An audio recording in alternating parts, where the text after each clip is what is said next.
What's up, everybody? This is Dr. Zeb, and welcome to the Rehab Christian Center Tuesday night virtual experience. I am so honored and tickled to be here with you tonight, and certainly hope your week has been as awesome and as amazing as mine has. And I'm grateful to be here tonight. Wow, I've been receiving so much feedback about this series. 5 things that are destroying your life. And man, I've been receiving so much feedback on this series and about this series, and just grateful tonight to be teaching tonight and offering this Q&A on bitterness. I'm gonna, just as we did last Tuesday, give a few more notes on the subject to continue on really from Sunday. We run out of time on Sundays.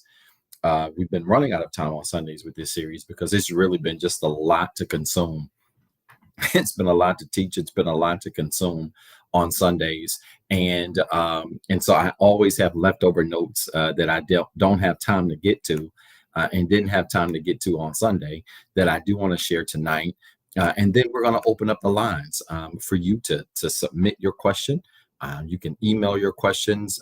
We want you to email your questions. You can submit them to info@REHABCC.org and put in the subject line bitterness. And once we get to that segment of life study tonight, I'm only going to take about 15 minutes to just teach a couple of things, to finish off a couple of things on bitterness. And then we're going to open it up and try to answer all of your questions here. I've got about 3 points I want to make to you. And then we're going to open up and answer your questions on bitterness tonight. And we want you to submit those. Again, you can submit your questions to info@REHABCC.org and put in the subject line bitterness. All right. And then just go right into the email portion of the email and submit your email. But we want to answer your question tonight on bitterness, and it's going to be powerful. And again, we're just so grateful that you've tuned in, and really just so honored to hear that this series has really been blessing and impacting so many people. Again, I wish I could just show you my inbox. I've really received some very interesting messages on this series and just how helpful it has been. And that's the purpose of the word. The word should not only inspire you and make you feel good, it should also challenge you. And I know Sunday was a challenge for so many. And so we're going to continue on tonight with this series and this Q&A on bitterness. Now, I want you to start liking the video, sharing the video. I want to walk through all 3 of our networks. We're live on our networks tonight. And I want to hurry up and do this and try to do this in about 90 seconds so that I can go ahead and get into teaching tonight and leave as much time open for Q&A as possible. And we promise not to run over tonight. We've got so many things going on outside of here, but just grateful for how things are moving along and progressing, and just excited to have you all here. That is an ugly pimple. I'm excited to have you all here on tonight. All right, so let's walk through the networks. Facebook, good evening to you. Welcome. Thank you so much for joining us. If you're watching via Facebook, thank you so much for being with us tonight. If you're watching on Facebook, make sure you like this video. If you really enjoy our ministry, I want you to hit that like button. Hold it down, though. Turn into a love button to show us that you really appreciate this ministry. And then I want you to hit that share button, hit the @ symbol, and tag 5 of your closest friends and tell them to tune in tonight. I need you to help me get this number up quickly. We only have about 45 minutes tonight. And so we're going to hurry up, teach for about 15 of those minutes, answer questions for about 25 of those minutes, pray, sow seed, and get off tonight. And so start Facebook, liking this video, loving this video, sharing this video, tagging this video, and we would really appreciate it. Thank you so much for joining us tonight. Oh, by the way, make sure you say good evening in the chat area. It is rude to come to church, even if it's virtual, and not speak. All right. Instagram, good evening to you. Welcome. Thank you so much for tuning in tonight, for joining us tonight, for being with us tonight. If you're on Instagram, do me a favor. Golly, that's killing me. Do me a favor. I want you to hit that love button so that I can see some hearts flying up the screen. And then if you're on Instagram, make sure you say good evening in the chat area, as so many of you are already doing. And then I want you to hit that @ symbol on Instagram and go down your friends list, tag your closest friends, tell them to tune in tonight. Let them know we are teaching for just a few minutes on bitterness, and then it's going to be a complete Q&A. Again, you can email your questions, and this is for all networks. You can email your questions to info@rehabcc.org. That's info@rehabcc.org. If you've got a question tonight on bitterness, email it to info@rehabcc.org and put in the subject line bitterness. All right. If somebody could just type that in the comments on Instagram, I would really appreciate that because we want to make sure that we get this information out to as many people as possible. All right. So again, welcome. Thank you so much for tuning in. If you're on Instagram, make sure you hit that @ symbol, tag as many people as you can, tell them to tune in, and we would greatly appreciate it. YouTube, good evening to you. Thank you so much for joining us. Those of you that are watching on YouTube, thank you for tuning in. If you have not subscribed to our YouTube channel, you can do that by going to YouTube and typing in the search bar, TheREHABCC. So just simply go to the search bar on YouTube, type in TheREHABCC, no spaces, and you will find our YouTube channel there. I want to encourage you to like the channel, to subscribe to our channel, to share this video, hit that bell notification icon so you can be notified every time we go live. And certainly we would appreciate that. But also you will be able to go back and watch a complete archive of all of the messages that we have taught on our network. So again, that's on YouTube. You can find us at TheREHABCC. Just type in TheREHABCC. And you can find our page there, and I want to encourage you to do that. All right, now going through the networks, I want to get right into this because I've got a few minutes, literally 10 minutes now, where I want to share some leftover notes on bitterness. I want you to put that in the subject area, bitterness. That's what we're talking about. And this is actually a Q&A on bitterness. I'm going to give you about 10 more minutes of notes. And then I want you to go ahead while I'm giving you the notes to start submitting your questions. You can email your questions on bitterness to info@rehabcc.org. That's info@rehabcc.org. Go ahead and email your question there so that right around 7:30 Eastern time, we're going to go ahead and then transition to the questions. I'm pulling them up now. And we're going to transition to that so that we can prepare to answer whatever questions you have regarding bitterness. And again, as you already know, no question is ever off limits with me. So you can ask whatever you would like to ask tonight. And we're going to do our best to give you a spiritual and practical answer. All right, so let's deal with this because, there were a couple of things I did not get a chance to get to when we were talking about bitterness Sunday. And I do want to continue from a couple of places. And one of those places specifically is really dealing with how we allow what happens on the outside of us to impact what's on the inside of us. And that was really the main theme of Sunday, because the overarching theme of bitterness is really this idea that we allow what happens outside of us. We allow life happening to us to impact how we feel on the inside, to impact our emotions, to impact our spirit and our energy. And so now I asked you a very challenging question Sunday, and I want to repeat that question tonight. And it's a simple one. And that is, what is your response when life happens to you? All right. When life happens to you, and life happens to you in a way that you did not plan. I'm not talking about the good things, but I'm talking about when life happens and it happens in a way that you did not plan. What is your response? Because it is at that point where you have a choice to either have a positive response or a negative response. It's at that point where you have a choice to either take your situation and look at it for the worse, or create a narrative that allows you to look at it for the better. And so when life happens, we have a choice, and it is that choice that we make that more often than not determines whether or not we are able to allow a situation to happen to us that creates more joy, or a situation happens to us that creates bitterness, resentfulness, pride, and all kinds of other things. Okay. And so I've got to challenge you again, just as I did Sunday, to not let what happens on the outside of you impact what happens on the inside of you. All right. You cannot allow what happens on the outside of you to impact what happens on the inside of you. All right. Because outside circumstances can negatively impact your heart. Okay. Outside circumstances can negatively impact your heart if you're not careful. And so your take has to be, I will not allow negative circumstances to impact my heart. All right. Record this. Don't allow outside things to negatively impact your heart. Okay. Don't allow outside things to negatively impact your heart. Where we mess up is when we allow life and what happens on the outside to impact what's happening inside of us.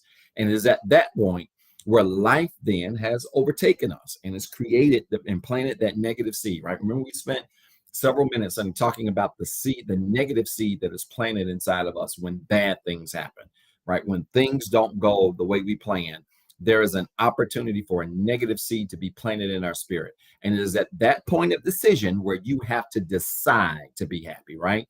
You have to decide to look at the glass as half full versus half empty. You have to decide to see the good in your situation versus just seeing the bad. You have to decide to see positive potential in a situation versus all the negativity and the negative potential, right? When you do that, that's when you're moving to a place where you are not allowing outside things to negatively impact the condition of your heart. And that's so important. The condition of your heart is critical because the condition of your heart very much has an impact. It has a major impact on the condition of your spirit. As your heart goes, oftentimes, so your spirit goes. And that's why the Bible really specifically deals with us and teaches us of the importance of guarding your heart, right? Guarding your heart. Because the more you guard your heart, the more you have the opportunity to guard your spirit and your energy. And the more you have the opportunity to guard your spirit and your energy, here we go, because I see a question coming, and this is a really good question. If we are guarding our heart, we're guarding ultimately our spirit and energy. When we guard our spirit and energy, ultimately, we end up guarding our mind. We end up guarding our thoughts, and we end up guarding the things that we think about. This is critical. People are mentally burnt out and mentally drained, not because things go directly to their mind. By the time things get to our thoughts and we replay negative situations and negative circumstances and negative incidents, by the time we get it there, it has already consumed our heart, right? So things don't transfer typically through our minds to our hearts. They typically transfer through our hearts to our minds. This is so important, right? And the Bible speaks to both. The Bible talks about guarding your heart with all diligence, but it also talks about your mind and letting this mind be in you, which was also in Christ Jesus. So there's so much biblical teaching on both the guarding of your heart and your mind, because they're really in many ways connected at the hip, right? When one is contaminated, the other one is impacted. And oftentimes when the mind is impacted, the heart is already contaminated. Does that make sense to anybody? Right? Oftentimes by the time the mind is contaminated, the heart is already done. Right? And so oftentimes the things we replay in our mind, remember we talked about replaying what happened in the past Sunday.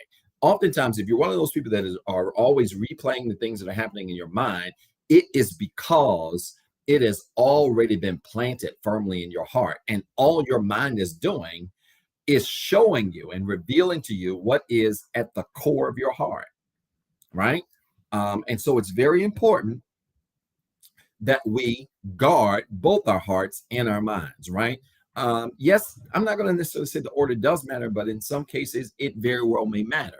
But you want to guard your heart so that your mind, then your thoughts are guarded and are covered. I don't know why my daughter's sitting here just staring at me. But so that your mind and your thoughts are guarded. Okay. Now, this is important because when you guard your heart diligently or carefully, this ultimately determines how you feel about life. And many of us need to really think about doing a lot of work. We need to really think about doing a lot of self-work and self-concept work. And what self-concept work is nothing more than just internal work that you do. This is psychology therapy things that I want to infuse here tonight, because I want to give you some solutions before we open it up to Q&As. And so far, we don't have any questions, but hopefully some will come. But I've got enough notes I can certainly teach. So again, if you've got a question, you can email it to info@rehabcc.org. Self-concept work is work that we do to correct how we see ourselves. That's all it is, right? So self-concept work is work that you do that corrects how you see yourself. And I would encourage all of you to do some self-concept work, especially if you've been one of those people who have so easily internalized things that have happened externally, right? If you've been one of those people that have allowed external things to so easily impact how you internalize them, you need to think about some self-concept work, because self-concept work, concept work, will help to reset how you see yourself. And again, this happens when life makes us bitter. Remember, go back to what we taught Sunday. Naomi lost her husband and her sons, and life happened to her. It happened to her fast. And because it happened to her and she internalized what happened to her, she then said, don't call me Naomi, call me Mara, which means bitter. Because life, God has certainly not look fairly on my life. And she had that perspective because she internalized what happened on the outside of her, inside of her. All right. And so you've got to be careful there. This is why, again, I want to say, you got to guard your heart diligently, right? We've got to make sure we guard it, because this is going to determine how we feel about our lives, right? And I'm not saying you don't have a legitimate reason to be upset. I'm not saying that things happen in your life that are not legitimate reasons for you to be mad or angry. But hear me, you may have a legitimate reason to be upset, but it will never make sense to continue being upset. I want to say that again. When life happens to you, you may have a legit reason to be upset, but you don't have a reason to continue to be upset. While you may have a legitimate reason to be upset, it will never make sense to continue to be upset. So at the point of impact, or at the point of offense, when something happens, yeah, I get you being upset at that moment, but you don't have a legit reason to continue in being upset and to continue to hold on to that. Because when we continue to hold on, that's when we pour water on the negative seed that has been deposited inside of us through the offense. And then that seed begins to grow and bloom. And before you know it, it goes from a moment of being upset to days of being upset, to weeks of being upset, to months of being upset, to, in many cases, people still dealing with things that offended them for years. And this is how people end up bitter and angry for years, because when the offense happened, they don't master that moment. And you've got to master the moment of offense. I want you to record this, and I want you to make this personal. I must master the moment of offense. I must master the moment of offense. I agree with you. Some people, decades. Like, folks, some of y'all are full grown. You got grandbabies and you still mad at your mom, right? You got grandkids and you are still mad at your kids' grandma, right? Say that out loud, right? It has been decades. Decades have passed along.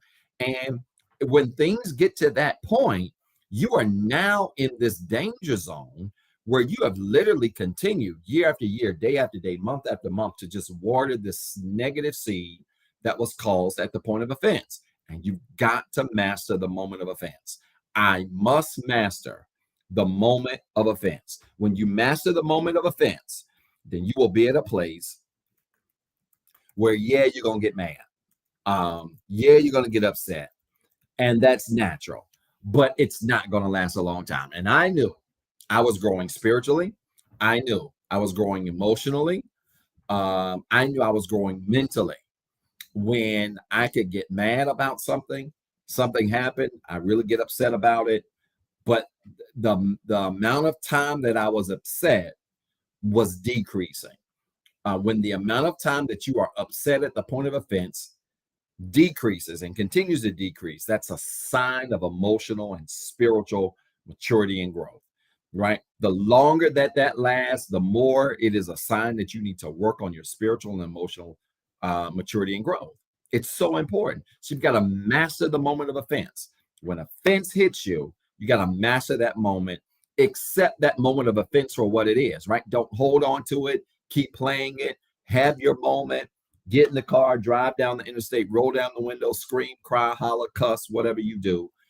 Then get back, roll your windows back up, get back home, gather yourself, accept that the offense happened, and then make up in your mind, this offense is not going to plant a negative seed of bitterness. I'm going to move forward from this. All right. I'm going to grow forward from this. I'm going to learn from this. I'm going to be better because of this. And you got to take that mentality. And when you do, you're going to see results here. All right. Don't forget, email your question. If you got a question, to info@rehabcc.org. Put in the subject line, bitterness. I don't have any questions yet. I've got plenty of notes, so I'm going to keep teaching. I see another question, live question here. So I try to take the live ones that I see. I don't always see them, but I do see one. Would you say pride sometimes plays a factor once the moment passes? Absolutely. Pride does. Ego plays a factor as well. Remember, we talked about this Sunday. A lot of times people have a hard time letting go when the offense happens.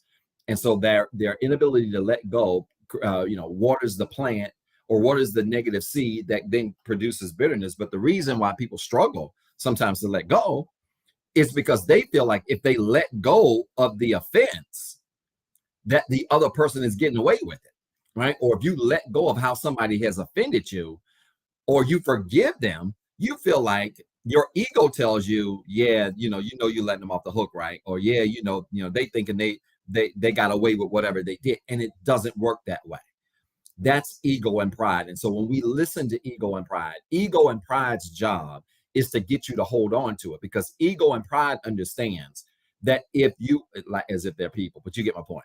Both ego and pride understand that if you hold on to the offense, eventually that negative seed is going to sprout up into bitterness. Ego and pride knows that, right? And so our ego and our pride is nothing more than the opposite. Ego and pride represent the opposite or who we've been internalized or designed to be on the inside, right? Ego and pride are our number one arch enemies, right? And so again, you've got to make sure that you don't allow ego and pride to get the best of you, and then begin to speak things to you and say, listen, you ought to hold on to this. Don't let them off that easy. If they loved you, they would have never done that. If they were really family, they would have never did that. If they were really your friend, they would have never, did you like that. If they were really for you, they would have never broke trust like that. Your ego and pride will start to tell you all this stuff. And if you keep listening, you're going to get more and more mad by the second. And then that seed of offense that's been planted you're going to keep watering it. And before you know it, you're going to be fuming. And then you will be in this loop of negativity and resentment, holding on to what has happened. You got to learn how to let things go, right? You've got to learn how to master the moment of offense. And when you do, it's going to be easier for you to ignore that voice of ego and pride that speaks to all of us, okay? All right? Don't forget, email your question to info@rehabcc.org. I don't have any questions yet, so I'm going to keep with my notes. I've got 2 more points I really want to make here, and I'm noting and I'm paying attention to those of you that are putting comments on Instagram, Facebook, and YouTube. If you've got questions, go ahead and type them in there. This may not be a big question night, but I'm going to really give you these points that I have left, and that might be a blessing in disguise because I really wanted to share this stuff with you. Again, you're right, and I want you to record this, and I want you to make this personal. Record this. My right to be upset doesn't justify my reason to hold on.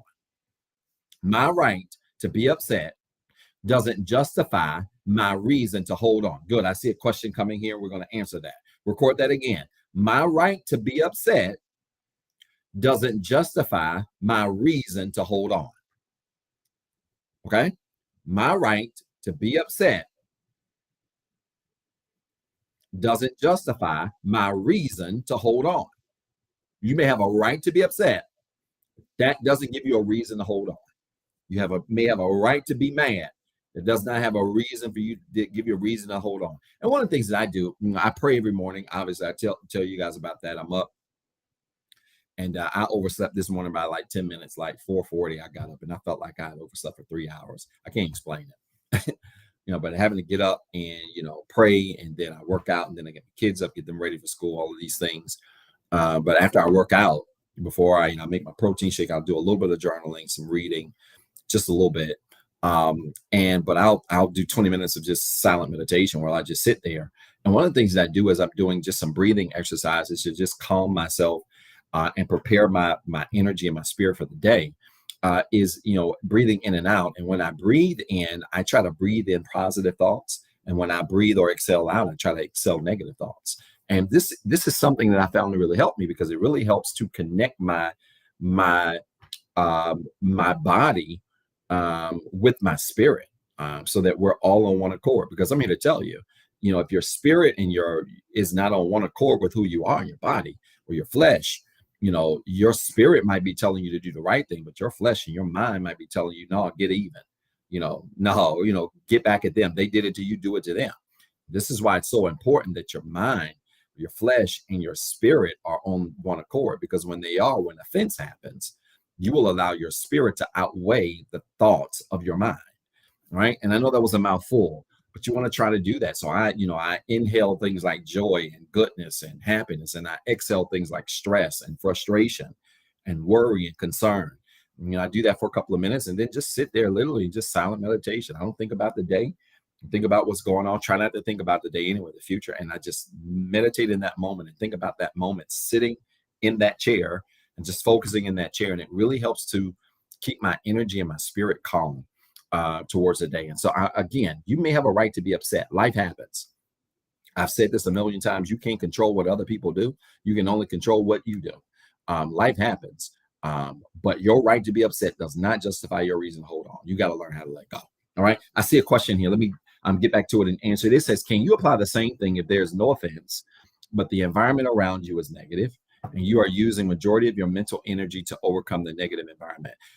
Yes, if I'm understanding the question correctly, when you talk about applying the same thing, absolutely you can. You can absolutely do that because, again, ultimately, we are responsible for guarding our spirit, right? We are responsible for guarding our energy, whether it's mental, emotional, spiritual. We are responsible for guarding that. And so, even if you are in a negative environment, right, where there was no offense, but you're just in a negative environment, this is why it's critically important to start your day off every day with prayer, right? To start your day off every day with some moment of meditation, reading, studying, right? It's so good to see you get so many reports from so many people who are purchasing, Bible apps and doing different things like that. For those of you that are techies, and some of us that are old school that still have old-fashioned Bibles that we can open up and actually read and write in, right? Those things are important because every single day you want to set your spirit, you want to set your mood and your energy and make sure that you are centered and balanced.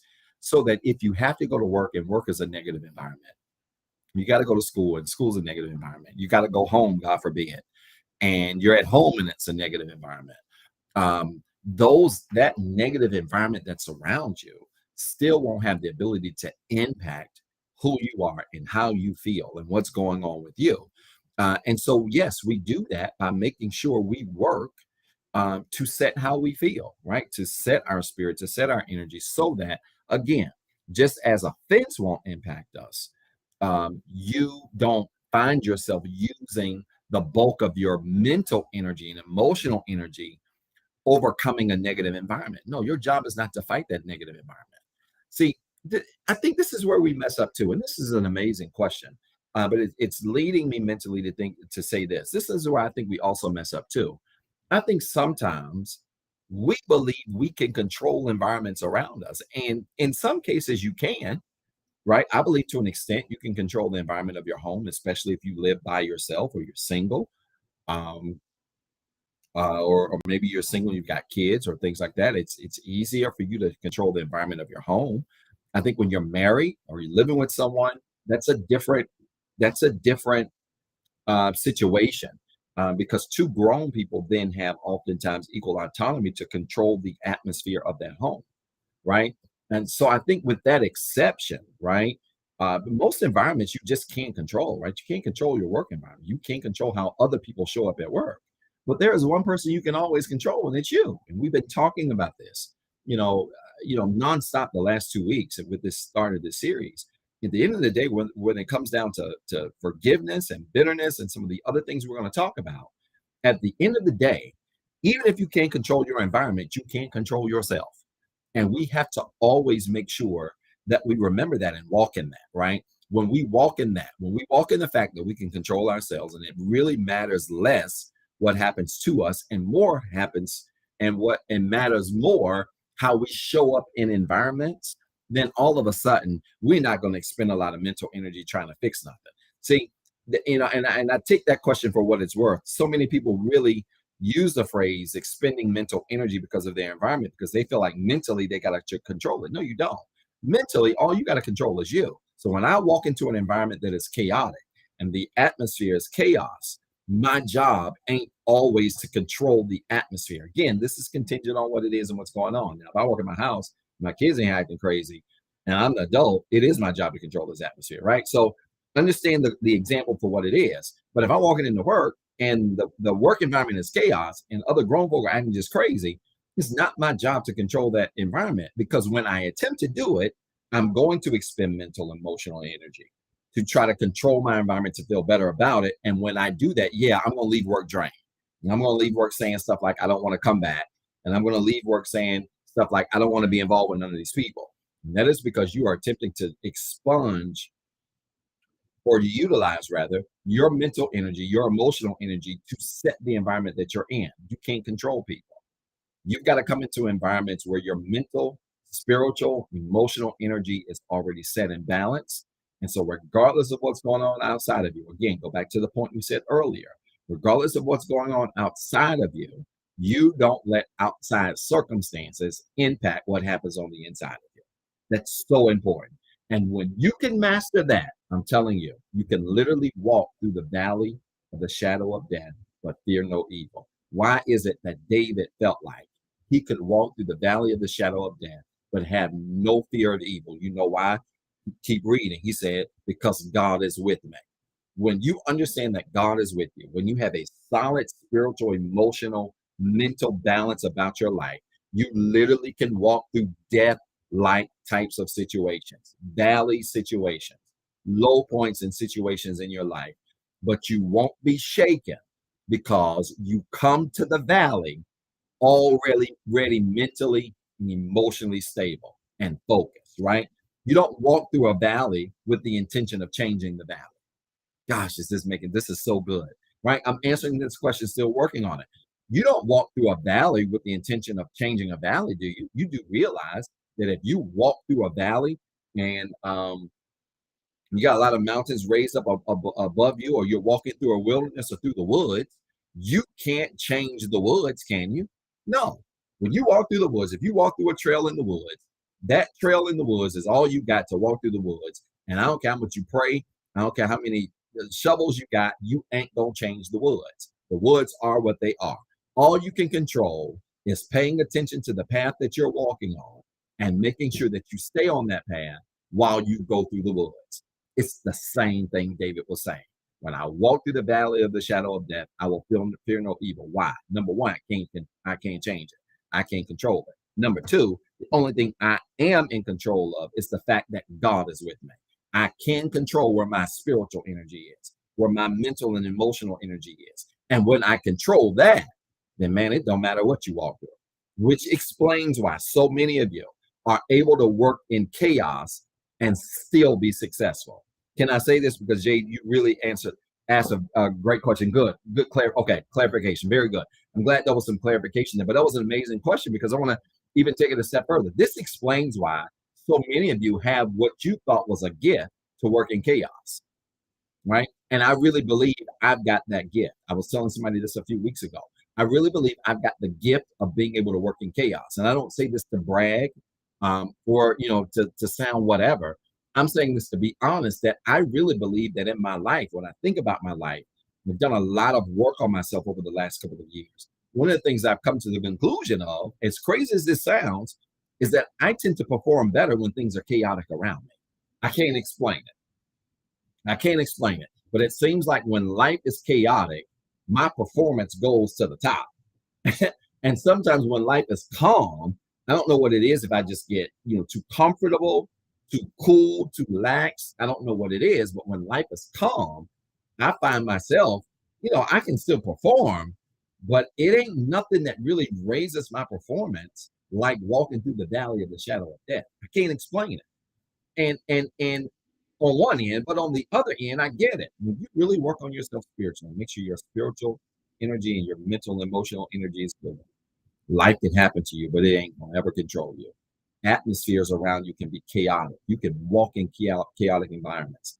Some of y'all, when you go to for some of you, when you go to the family reunion every Sunday or every summer, it's like working in a chaotic environment or walking in a chaotic environment. Because if your family anything like mine, you got crazy people in your family. But you can go to that family reunion, have all kinds of chaos around you, but that stuff don't even faze you.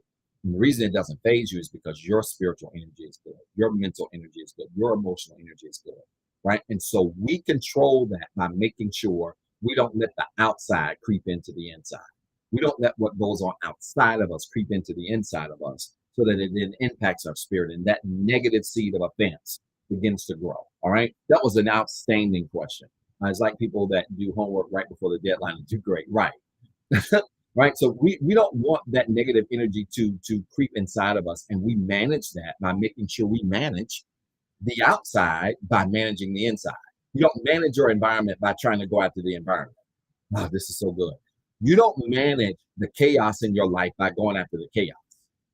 Because again, you can't control people. I want you to record that. You don't manage chaos by going after the chaos. Can y'all record that? That's a good note to remember. Hurry. I've only got like 10 more minutes. We don't have a lot of questions tonight, but I got two more things I want to share. You don't manage chaos by going after chaos. I want you to record that. You don't manage chaos by going after chaos. Mm-mm. The way you manage chaos is by managing yourself. The way you manage chaos is by managing yourself. The greatest battle you're going to have to learn how to win is the battle that's going on the inside of you. The greatest weapon you will have in any environment or situation is not controlling that environment or situation. It is controlling the inside of you. Because when you are balanced mentally, emotionally, spiritually, when you are stable mentally, emotionally, spiritually, when you're balanced and stable in those areas and you walk into a chaotic environment, i.e., the valley of the shadow of death, it doesn't matter where you are. You're going to be good because you're good inside. And this is why I'm a big proponent, advocate of prayer every day, meditation every day. You need to start your day off with reading, scripture, journaling. You need to start your day off with those exercises because it helps to balance who you are inside.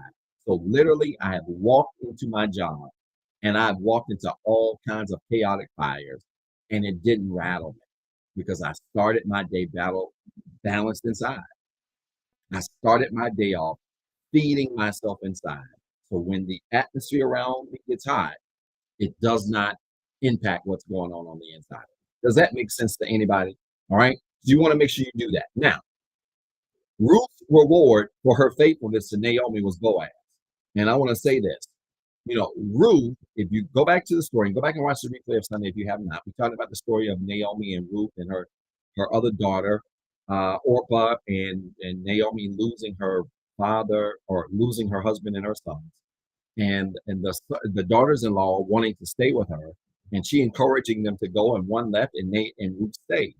And Ruth said, "I'm not going anywhere. I'm going to be loyal to you. Where you die, I'm going to die. Where you flourish, I'm going to flourish." We talked about the value of just having just loyal people in your life. You don't need a lot of people. You just need the right people. And that message really is for all of you who feel like more is always more. More isn't always more. Sometimes less is more, right? We oftentimes measure the amount of loyalty and support we have in our lives by quantity. And I'm here to tell you, quantity is as important as quality. You're better off having 4 quarters in your pocket than 100 pennies. It is the easiest analogy to give you that makes sense. It's a whole lot easier to keep up with 4 quarters in your pocket than it is 100 pennies in your pocket. So quantity isn't always better than quality. But Ruth was rewarded because of her faithfulness, because she decided to be loyal to Naomi. She lost her first husband, but then God sent her Boaz. And we all know the story on Boaz. For all of you women who read the story on Boaz and you put it on your little social media feed, God sent me a Boaz. Now listen, if you know the story on Boaz, Boaz saw Ruth working, and Boaz said, "Who is that out there looking all fine out there in that field working? She's too fine to work. What's her name? Is she seeing anybody? Let me go holler at her and get at her." He went and sent somebody to her and said, "Listen, this man over here want to talk to you, and he don't even want you working because you that fine. And your work ethic got you glowing out here in this field." Y'all like the way I'm transferring this story? And your work ethic got you glowing in this field. And she meets Boaz, and she is so enthralled by Boaz because he's such a man and a gentleman. He's so spiritually strong that she calls him Lord.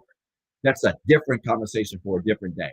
Because for all of you single ladies listening to me right now, God wants to send you somebody that you are so emotionally, spiritually drawn to that you can see God in him. When was the last time you met a dude that was so spiritually tight that you could see God in him? So much to the point where you literally want to call him Lord. Y'all don't like the way I'm teaching. I don't expect a lot of amens right there. But anyway, so Ruth's reward for her faithfulness to Naomi was Boaz. God gave her Boaz because of how she handled her mother-in-law. And I want to say this: Boaz was the reward, but work ethic was the road to reward. I want to say this again slow. Boaz was Ruth's reward, but work ethic was the road to that reward. In other words, God sent Boaz, but there is no Boaz without work ethic. There is no Boaz without loyalty. Because ladies, I don't want to bust y'all's bubbles, but let me just go and say this. A lot of y'all screaming you want a Boaz, but let me ask you, what's your work ethic like? Are you lazy? Uh-oh. Let me get ready to hide because I feel the darts getting ready to come to me. Yeah, ladies, you've been asking God for Boaz, but let me ask you a question. Are you got a good work ethic? You single, do you have a good work ethic? Hmm. Are you late to work and the only person you got to get up out of the bed right now is just you? Let me tell you something. If you got a hard time getting up out of the bed and you in the bed by yourself, how how easy is it going to be for you to get out the bed when God sends you somebody to be in the bed with you? Y'all don't want me to teach this, do y'all? Y'all want me to teach this? Can I have 5 extra minutes to just teach this right here for a second?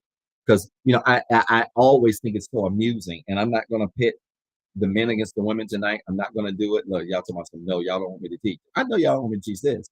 I'm not going to pit the men against the women tonight. I'm not going to go all the way in there, but let me just say this.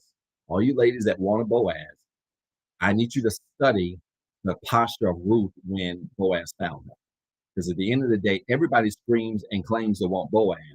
But my question to you is simple. What position are you in to be found by a Boaz? Because if you're lazy, you ain't gonna find it. You coming to work late every day right now, and you single. What you gonna do when God put a man in your bed, and you don't want to get up out the bed? Huh? You had a long night with him. You had a long morning with him. You you you ain't gonna want to get out the bed when God put a man, the right man in your bed. You're not gonna want to get out. So if you struggling then, or you struggling now, single, you don't stand a chance then. So she had a work ethic when she didn't have a man. She was loyal when she didn't have a man. Who was she loyal to? She wasn't loyal to the streets. She was loyal to her mother-in-law. She was loyal to her family. She was loyal to her business. See, nothing annoys me more like a person screaming loyalty that ain't for nobody but the streets. You can't be for the streets and be loyal at the same time. And that's a comment for both ladies and men. Because oftentimes we hear for the streets and we attribute it to women. No, some of these dudes out here for the streets too. Y'all don't want me to teach this tonight. y'all don't want me to go here because we'll be on till 8:30. Yeah, some of these dudes for the streets too, and they the first ones talking about they want somebody loyal. Wait a minute. If all you do is run the streets, if you gettable, and y'all know what gettable means, easy to give your number out, easy to go out with everybody, easy to be dated and courted by somebody, easy to respond to every inbox message, easy to be all in, allowing people to be all in your DMs and you entertain them. If you gettable, ain't nothing loyal about you. That's male, female, whatever gender you are. I'm into it. There's nothing loyal about you. And so Ruth was found as a hard worker, as someone who was loyal, and as someone who was about her business. And many of you, the thing that's keeping God from rewarding you with what it is that you want is not your looks, it's not your shape, it's not your ability to cook, it's not the things that you offer, it's not the money you make, it's not the car you're driving, it's not where you're living. It is your posture while you're single. You lazy single, so you ain't gonna be a hard worker married. You ain't loyal single, so you ain't gonna be loyal married. Y'all don't like this. I can feel the heat off the computer. Hmm? Anybody there? Hello? Y'all, no hearts, no hand emojis, no go ahead, Pastor, no teach on, Dr. Y'all ain't got nothing to say. I'm serious. So, we got to understand that. God rewards faithfulness, but that faithfulness so much is rewarded to work ethic and being in the right posture, in the right position, right? Male, female. This ain't just gender based. But I want y'all to see both sides of this. And, fellas, Boaz came correct. He came correct. He didn't come to her. Y'all don't want this, man. I might just do a lesson when we get through this series. I might just do a lesson that we can go at. Okay. Because there's so much in this dynamic I can teach right here for single folks that are divorced, or whose spouses may have passed away that want to be remarried. There's so many nuggets in this Ruth Boaz lesson that I could teach that I don't even know if y'all ready for. But fellas, let me just say this to y'all. Boaz, when he showed up, had his stuff together. He didn't have to borrow $5 to take Ruth out. Y'all can remind me, but I don't think y'all ready for this lesson. Boaz didn't have to borrow $20 to take Ruth out. The Bible says that Boaz was one of the richest men. Now, I ain't saying, fellas, you got to be, six-figure, whatever. I ain't saying that. But what I am saying is you need to be self-sufficient, because a lot of dudes want women, but they don't want the bill that comes with it. I'm a log off. Y'all don't want this. A lot of fellas want the roots. They want somebody to look them in the face and call them Lord and admire them and all of this stuff, but you don't want the bill that come with it. Fellas, let me just tell y'all something. If you meet somebody that's got their act together for real, it ain't free. I really want to teach this. The church mothers, Mother Brenda, church mother, is on the line, and I don't want Mother Brenda to text me after service and fuss at me for being too mannish on this line. I don't want her to have to correct Pastor tonight. Mother Brenda, I saw you log in. I think you're still on. And we got Mother Doris on. I don't want to get in trouble with our church mother and our senior mothers of our church. But let me just say this, y'all, fellas especially. It's a whole lot more to being a Boaz and having a Ruth than just what you can do in a bedroom. In fact, that is the icing on the cake that is optional if you're doing everything else right. See, there's some intimacy lessons. I know they ain't ready for me, man. There's some intimacy lessons in this Ruth and Boaz story that I could teach, and one of them I will just tell you quickly, and I'll save the rest for when I do that lesson, because I think y'all want this, and I'm gonna give it to you. And it's getting ready to get cold outside, so this is a perfect transition into the thirst trap cuffing season, because about to get cold outside. Some of y'all gonna make some stupid decisions. Well, let me just say this to you, fellas. There's some interesting intimacy lessons in this, because Boaz won Ruth not by how he looked. He won Ruth because his business was in order. And fellas, I'm here to tell you, believe it or not, even if your sex game is good, I'm sorry, Mother Brenda, Mother Doris, even if your sex game is good, even if your talk game is good, even if you got a couple of dollars in your pocket, if you don't handle and take care of your business, what's your business? I don't mean in the barrel. I mean life, job, stable. You got kids, take care of your kids. Kids look just as good as you. Your kids are manable, respectful. You're manable, respectful. You're respected in your community. You're respected at work. You're respected in your family. You don't take care of your business. Eventually, all of that other stuff, she gets tired of it. I know you don't believe that, but she gets tired of it. But the opposite is also true too. When you're taking care of your business, by the time y'all get to that point, easy like Sunday morning. I just gave y'all free game. Y'all ought to be cash apping me. Fellas, it's easy like Sunday morning when you show up to the table and your business is taken care of. You show up to the table as a man that's responsible. You show up to the table as a man who is a leader, who wants to take his part as being in the front. The rest, easy like Sunday morning. Ain't nothing she won't do for you. I mean nothing. You're welcome. Well, I'm gonna stop here. Uh, I ain't got no. Yeah, thank you, Minister College. You can't come half step if you want to be Boaz, and that's the problem. You half step, and you think because of your looks, you got a couple of dollars, oh, and you a man, she gonna just automatically listen to you. It doesn't work that way. It doesn't work that way. It's more than that. Your energy has to be bigger than just those material things, and you have to bring all of these other things to the table as well. Y'all don't like the way I'm teaching. It's okay. The chat quiet, everybody quiet, but somebody need to hear this tonight.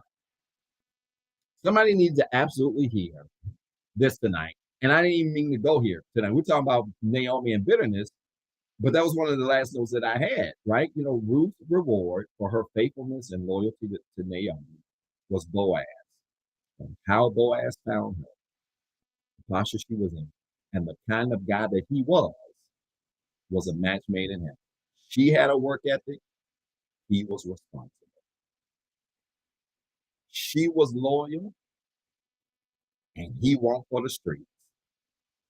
Because let me tell you something, ladies, you can be loyal, but if he for the streets, it ain't gonna work. And fellas, you can be loyal, but if she for the streets, it ain't gonna work. You got to have the combination of loyalty and somebody who don't want to run the streets. And on that note, I'm gonna go and close off. Can I pray for you tonight?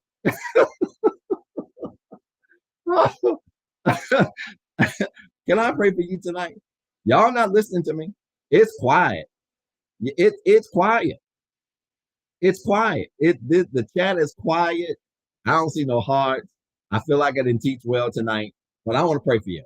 Listen, you got 30 seconds. You got a prayer request. I want you to type in your prayer request right now.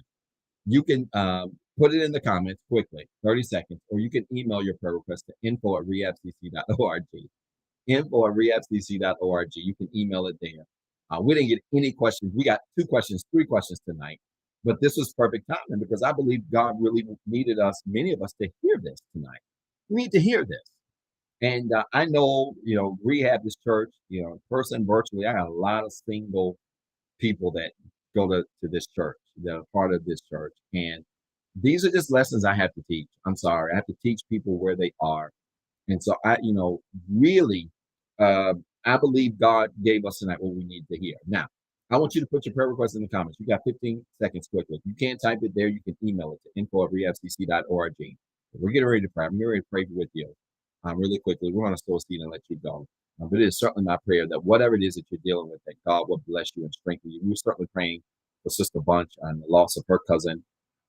Had a chance to talk to her yesterday. And certainly praying for her and praying for all of you that are sick, that are going through challenging times in your health, on your job, and your family, your careers, and your relationships, that God would certainly give you peace and give you favorable outcomes, as we know that He will. All right, listen, connect your hands like this as a silent symbol of faith, as if we're touching hands. I want you to just literally grab your hands like this and put them together, and let's pray. All right, y'all ready? Let's do it. Father, in Jesus' name, I thank you tonight for your word. Thank you for this time of gathering you've given us. I pray that this word, something was said that has encouraged and empowered somebody not to allow outside circumstances to influence the way they see themselves and the way they feel.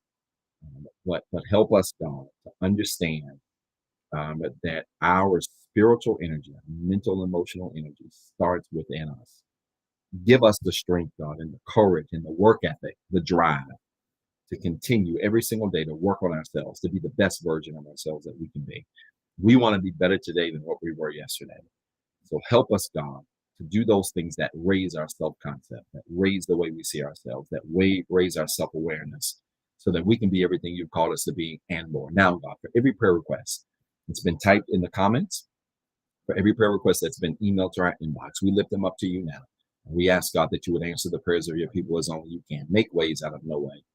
Open doors, meet needs, grant heart's desires right now. I pray that this week might be a week that is filled with miracles, open doors, made ways, met needs, great test results, great court favor, great favor in workplaces, in relationships, at homes. That God, this week you will literally open the windows of heaven, that you will pour out tremendous blessings among your people as only you can. And God, regardless, we will continue to praise you, continue to give your name the glory and honor. In Jesus' name, Amen. Listen, you prayed that prayer of faith. I want you to type in the comments quickly. It is so. Hurry. It is so. It is so. Every time you say amen, you are simply saying it is so. I want you to type that in the comments quickly. It is so. It is so. If you prayed that prayer of faith, type it in the comments. It is so. It is so. While you're doing that, if anybody, I want to challenge you to give quickly. If this message, if this ministry has been a blessing to you, I want to challenge you to give on tonight. You can be a blessing to our ministry one of three ways. You can give via CashApp, $REHABCCGIVE. That's $REHABCCGIVE. You can give through our website, www.rehabcc.org, and choose online giving. Or you can text Rehab Works to 336-642-3210. Again, that's Rehab Works. You can text Rehab Works to 336-642-3210. But I want to challenge you to give your tithes, sow an offering seed to our ministry. If this message, if this ministry has been a blessing to you, we're so grateful that while we're still in this predominantly virtual environment, that we've been able to impact so many people from across the world. I want to challenge you tonight to give. If this message, if this ministry has meant something to you, sow a seed into this ministry and watch God really be a blessing into your life. Again, you can give via Cash App, $REHABCCGIVE. You can give through our website, www.rehabcc.org, and choose online giving. Or you can text Rehab Works to 336-642-3210. And I promise you, if you do any of those things, God will bless you. Good measure, pressed down, shaking together, and running over. And then make plans to meet us this Sunday, 9:08 a.m. Eastern Standard Time, for part 3 of this series, 5 things that are destroying your life. And I got another doozy coming for you this Sunday, part 3, and we can't wait to see you then. All right. I love y'all. I'm praying for y'all. I'm rooting for you. I want you to have a fantastic week, and we will make plans to see you on this Sunday. Okay. Be blessed. Have a great week. We'll see you Sunday. Peace and blessings. For watching the Rehab Christian Center live experience. If this broadcast has been a blessing to you and you would like to be a blessing to our leader, Dr. Zeb Talley III, you can sow a seed into his ministry by Cash App at $Pastor ZT3. It is our prayer that this message of hope encourage, enlighten, and empower you to be better. Please tune in Sunday at 9:08 a.m. for our Sunday morning experience. And as always, be blessed and have a wonderful week.